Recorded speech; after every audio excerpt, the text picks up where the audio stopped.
Ang kwentong ito ay tungkol sa isang menor de edad na Filipinang nakipag-meet up sa isang foreigner at walang awang pinaslang.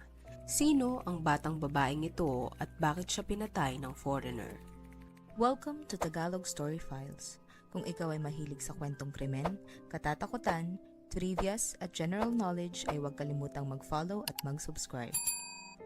Noong taong 1998, isang batang babae ang pinanganak sa bayan ng Bago, Sinandangan, Zamboanga del Norte at siya ay si Alona Daniela Alvarez. Bunso at nag-iisang anak na babae si Alona sa 4 na magkakapatid. Lumaki silang magkakapatid sa pangangalaga ng kanilang lola na si Lola Herminia dahil sila ay ulila na sa ina at ang kanilang ama ay iniwan silang magkakapatid. Ayon kay Lola Herminia, si Alona ay isang mabait at responsableng bata. Lagi niya daw itong naaasahan sa kanilang bahay. Mataas daw ang pangarap ng batang si Alona para sa kanyang pamilya. Madalas daw nitong sabihin na gusto niyang tulungan ang kanyang pamilya pag siya ay nakapagtapos. Nag-aral si Alona at nakapagtapos sa eskwelahan ng Ciary John Romer National High School. Ayon sa mga naging guro ni Alona, siya ay isang matalino at mapagbigay na estudyante sa kanyang mga kaklase. Siya din umano ay isang palabirong bata. Matapos makagraduate ni Alona ng high school, ay naipagpatuloy niya ang kanyang pag-aaral sa kolehiyo. Ayon sa kanyang pinsan, nais daw ni Alona na kumuha ng kursong marine engineering. Gusto rin daw nitong makapunta at makapagtrabaho sa ibang bansa upang makatulong sa kanyang pamilya. Nabanggit din ng kanyang pinsan na balak daw ni Alona na makipagrelasyon sa dayuhan para umano mas mapadali ang pagpunta niya sa ibang bansa at makatulong sa kanyang pamilya. Dumating ang panahon at naging curious na si Alona sa mga bagay-bagay kaya't bumili ito ng cellphone. Matapos bumili ng cellphone ay nagpatulong umano itong gumawa ng social media account sa kanyang pinsan. Noong araw din na gumawa sila ng account ay may nakilala umano itong dayuhan na lalaki. Nakilala niya ang lalaking dayuhan sa chat. Ito umano ay 42 years old at nagngangalang Ali na mula sa bansang Australia. Bukod sa kanyang pinsan, alam din umano ng kanyang guro ang panliligaw ng foreigner kay Alona. Noong January 15, ayon sa kanyang guro, ikinuwento daw sa kanya ni Alona ang tungkol sa panliligaw sa kanya ng foreigner. Nabanggit din umano ng dalaga na pinapadalan siya nito ng pera. Nabanggit din ng kanyang guro na nagpadala daw ng 2,000 pesos kay Alona ang foreigner. Ginamit daw ni Alona ang pera para ilibre ang kanyang mga kaklase at mga guro ng ice cream. Noong nakilala daw ni Ali si Alona, ay nais daw makipagkita agad nito sa dalaga. Ayon sa kanyang pinsan, ilang araw pa lamang daw nagkakakilala sa chat sina Ali at Alona, ay nais na daw nitong pumunta sa Pilipinas para ma-meet si Alona. Suportado naman daw ng kanyang pinsan ang pakikipag-meet niya kay Ali. Napagkasunduan pa nga daw nilang dalawa na sila ang magkasamang susundo kay Ali sa Dipolog City Airport. Noong January 26, 2015, 2 araw bago dumating si Ali sa Pilipinas, ay naghanda umano si Alona. Nagpasama umano ito sa kanyang pinsan para mamili ng damit at magpamanicure sa pinagtatrabahuhan ng kanyang pinsan. Habang sila ay magkasama, bigla raw nagbago ang isip ni Alona. Nais na daw nitong sunduin si Ali nang siya lang mag-isa. Ayaw na raw niyang isama ang kanyang pinsan at kahit anong kumbinsi daw ng kanyang pinsan na isama siya ay ayaw nang pumayag nito. Kaya't noong January 28, 2015 ay mag-isang umalis si Alona. Inihatid daw siya ng kanyang pinsan sa terminal ng van papuntang Dipolog City Airport. Habang paalis daw ang van ay pinatigil pa raw ni Alona ang van habang umaandar para raw kumaway at magpaalam sa kanyang pinsan.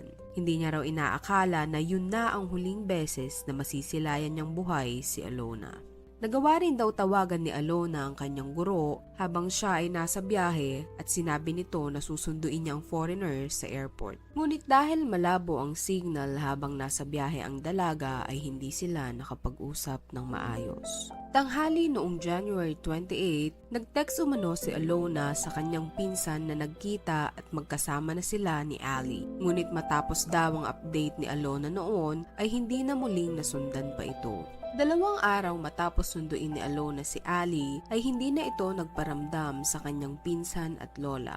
Kahit daw isang text o tawag ay wala silang natanggap mula sa dalaga. Dahil sa nangyari ay nag-alala umano sila, kaya't sinubukan nilang i-text at tawagan ng dalaga ngunit hindi na raw ito sumasagot. Kasabay ng pag-aalala ng kaanak ni Alona ay nagtataka na rin ang namamahala sa Antonio's Pension House na tinuluyan nilang dalawa noong dumating si Ali. Kaya't noong January 30, ang araw kung kailan sila nakaschedule na mag-check out, ay pinuntahan umano ng namamahala ang kanilang kwarto.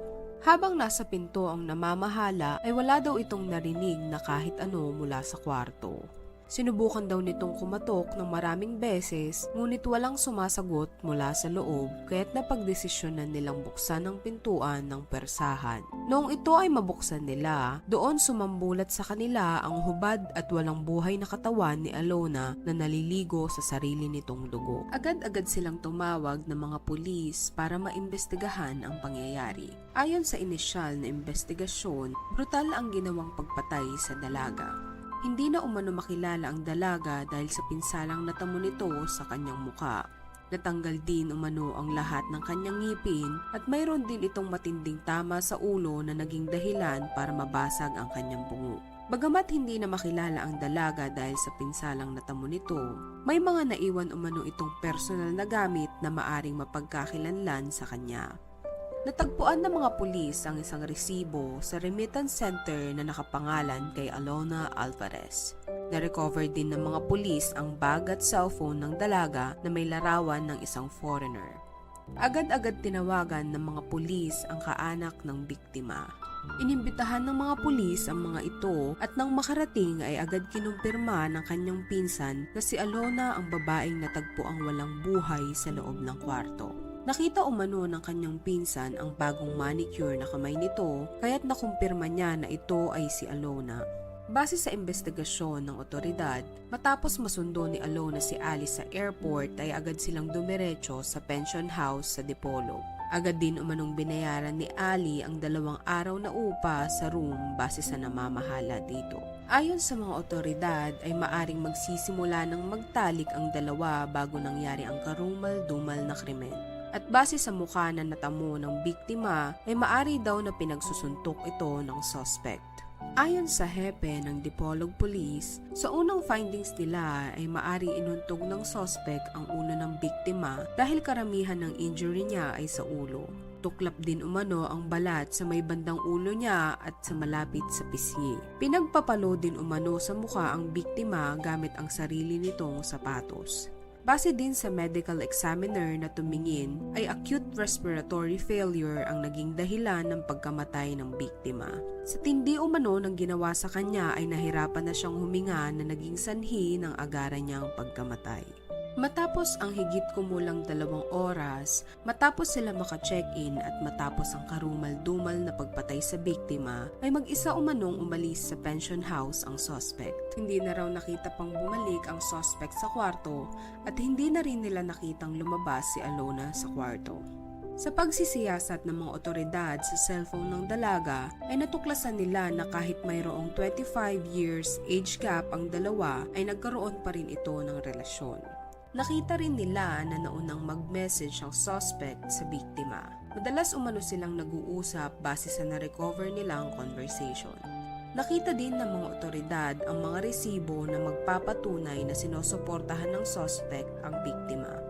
Ayon sa kanila ay nakapagpadala ito ng 50,000 Australian dollar o humigit kumulang 1.8 million kung i-convert sa Philippine peso. Dahil sa nangyari, agad-agad bumuo ng grupo ang Dipolog City Police para mag-conduct ng search operation.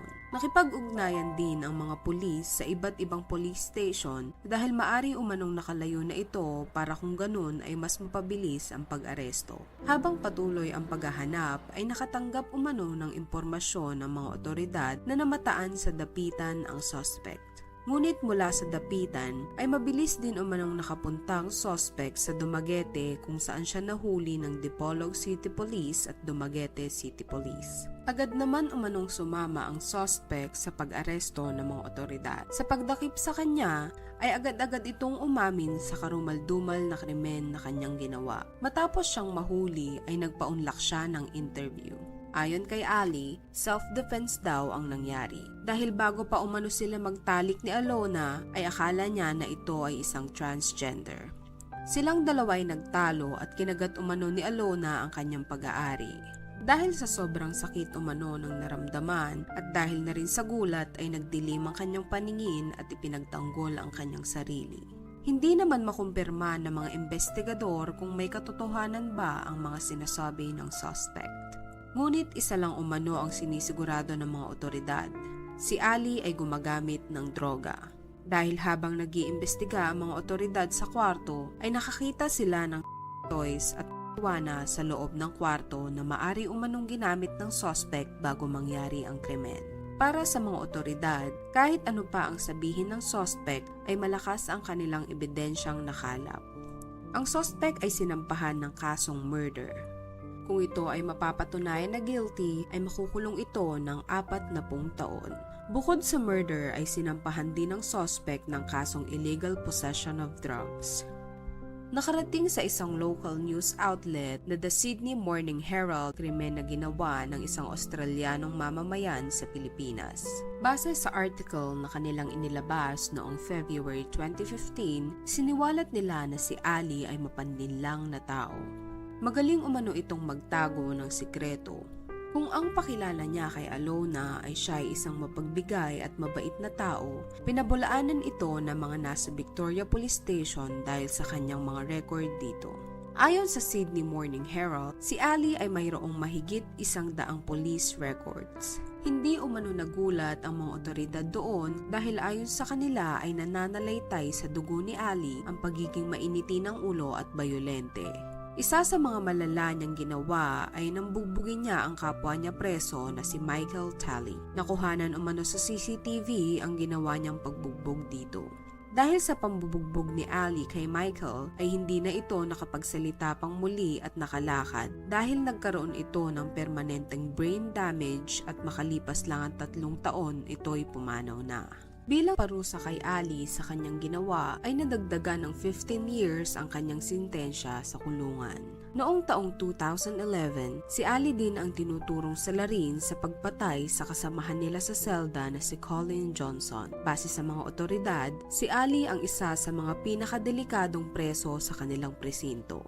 Noong taong 2014, nakumpleto na ni Ali ang 15 years sa kulungan kaya't siya ay pinalaya na. Pinayagan siyang makalabas dahil ayon sa legal system ng Australia ay si Ali ay rehabilitated na. Ngunit matapos itong makalaya ay bumalik ito sa paggamit ng droga. Kaya't ang walang kamalay-malay na si Alona ay nabiktima ng inaakala niyang mabait at mapagbigay na tao.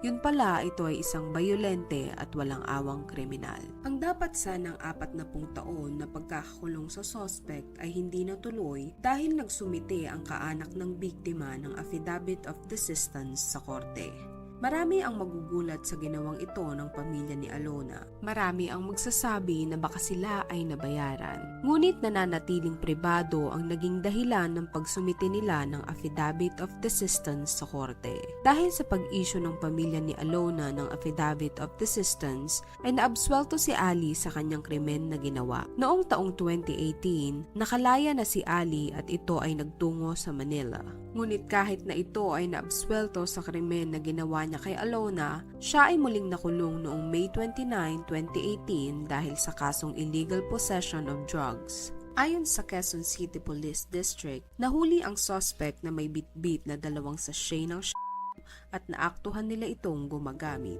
Ayon sa QCPD, ang Quezon City Jail ay ginawa lamang para sa 800 na preso. Ngunit noong taong 2022, ang QC Jail ay mayroong 3,800 na preso, kaya't sobrang siksikan na umano sa loob nito.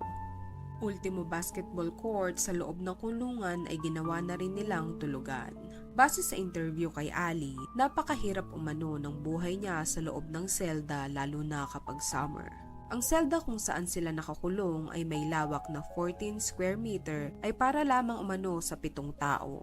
Ngunit dahil sa sobrang dami ng preso ay pinagkakasya dito ang 80 preso. Ayon kay Ali, kahit mahirap umano ang buhay sa loob ng selda ay nasanay na siya.